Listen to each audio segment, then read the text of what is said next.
Espace TV, le 22h.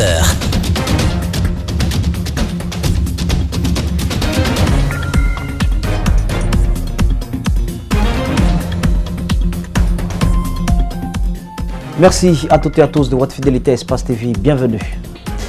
L'installation de l'exécutif communal de Matoto continue de défrayer la chronique. Le ministre de l'administration du territoire et de la décentralisation annonce la reprise du scrutin. Le RPG Arc-en-Ciel, par la voix du président de son groupe parlementaire, ne s'y oppose pas. Fria, la ville de l'Alumine, retrouve peu à peu sa vitalité d'antan. La reprise de l'usine d'Alumine a redonné une seconde vie à l'économie locale, mais bien des difficultés demeurent pour les populations de cette ville. Pour un même appartement, tenez-vous bien, il prend à près de 200 familles des frais de location.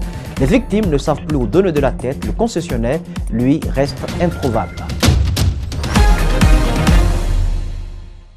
Le parti au pouvoir réagit suite au communiqué de l'Union des forces démocratiques de Guinée, communiqué relatif au contentieux né de l'installation de l'exécutif communal de Matoto. Ce mardi, le président du groupe parlementaire du RPG Arc-en-Ciel à l'Assemblée nationale a défini la position de la mouvance quant à une reprise du vote conformément à la demande du ministère de l'administration du territoire et de la décentralisation. C'est un entretien réalisé par Makiso Ibrahim Sobra.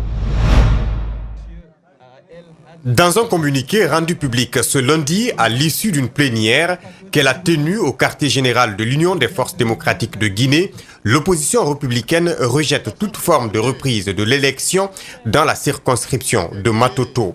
À la mouvance présidentielle, ils estiment que cette décision revient au ministère de l'administration. La loi dit que c'est le ministère de l'administration du territoire qui procède à l'installation, qui valide et par un arrêté reconnaît par non, je dis supervise et valide par un arrêté l'élection.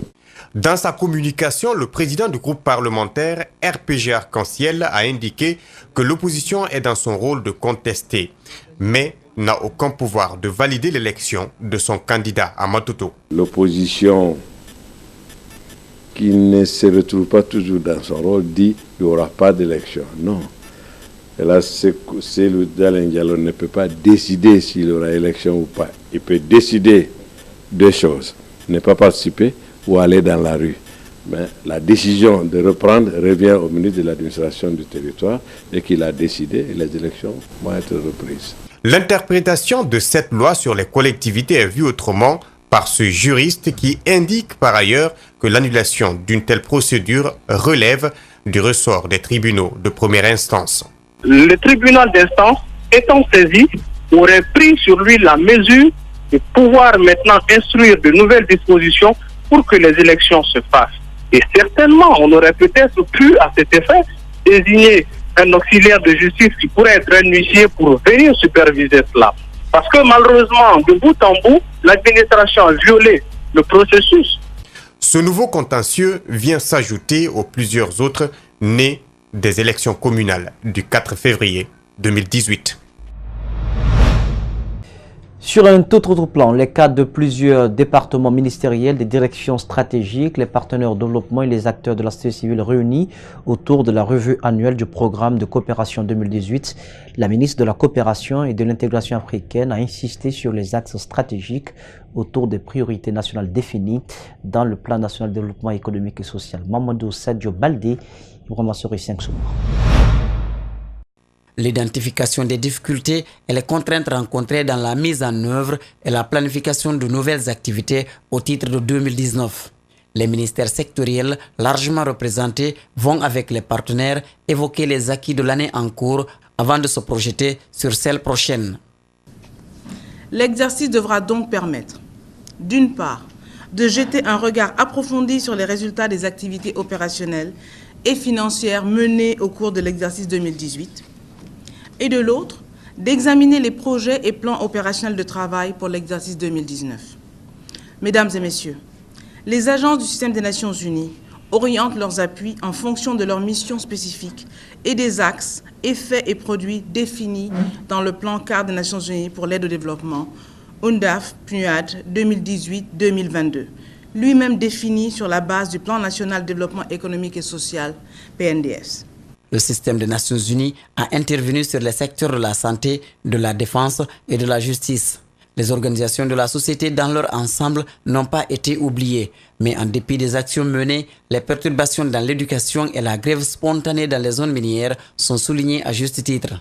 Cette revue annuelle 2018 intervient dans un contexte général marqué par une dynamique de croissance économique du pays et une situation sociale et politique caractérisée par certains remous sociaux, notamment dans les secteurs de l'éducation et dans certaines zones minières.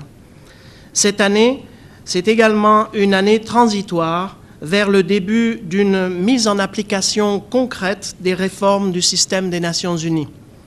L'Assemblée nationale, la direction de l'emploi jeune et les représentants de plusieurs directions nationales ont pris part à ces discussions. L'atelier de capitalisation des acquis du programme d'appui sectoriel à la décentralisation et à la déconcentration, en abrégé PASDD, s'est tenu ce lundi à Conakry.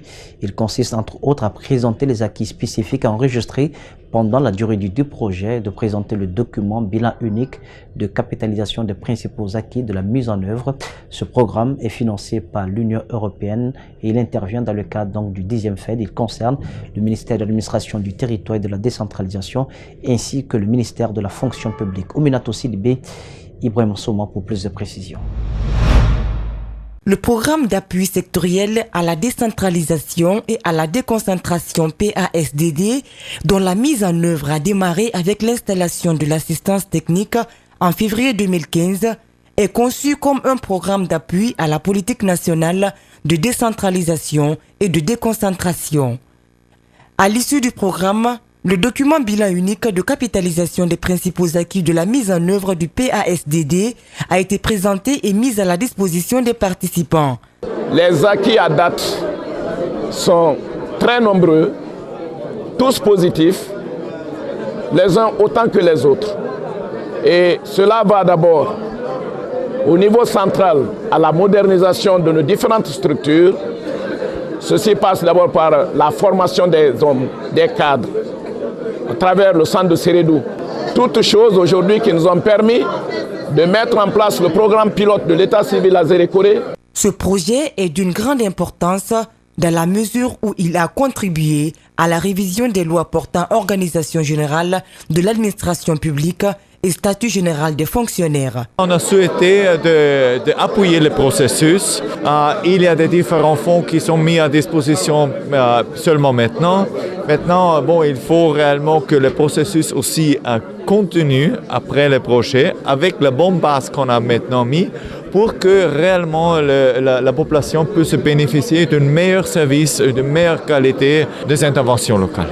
Au terme de l'atelier, les participants se disent satisfaits de la qualité des travaux.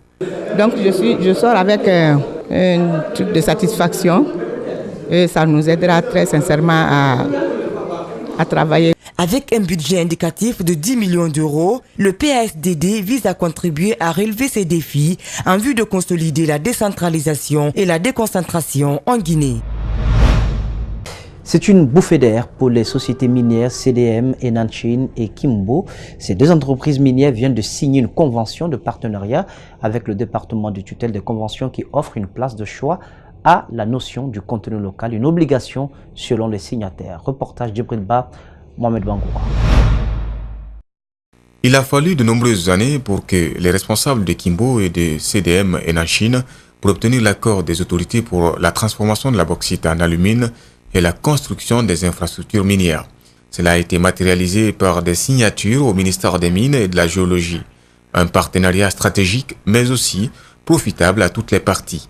Et pour ce qui concerne la convention de Kimbo, qui est réalisée, dont le projet sera réalisé dans la préfecture de Fria, et cela permet de créer encore plus d'activités à Fria, mais il a quelque chose de très particulier, c'est que ce projet-là a été initié par les Guinéens et répond donc à l'orientation et aux directives du président de la République d'avoir plus d'implication de Guinéens dans la promotion et dans le développement des projets miniers en Guinée. Pour les représentants de Kimbo et de CDM Enanchin, c'est un acte symbolique que le gouvernement guinéen vient de leur accorder. Ils promettent d'œuvrer pour le bonheur des communautés abritant ces sites miniers. Il faut mettre en œuvre strictement et complètement le contenu local, puisque par l'application de contenu local, on peut permettre aux employés et la Guinée de bénéficier de cette coopération bilatérale. Et j'ai fait part aux sages de Freya et l'administration de Freya pour qu'ils viennent nous accompagner pour ne pas qu'il y ait des problèmes à long terme. L'inquiétude pour les partenaires, c'est la population. La préfète rassure et exulte du fait que sa préfecture accueille ces projets. Cette joie est émanant de notre président de la République, le chef de l'État, le professeur Alpha Condé, qui ne cesse d'apporter son soutien.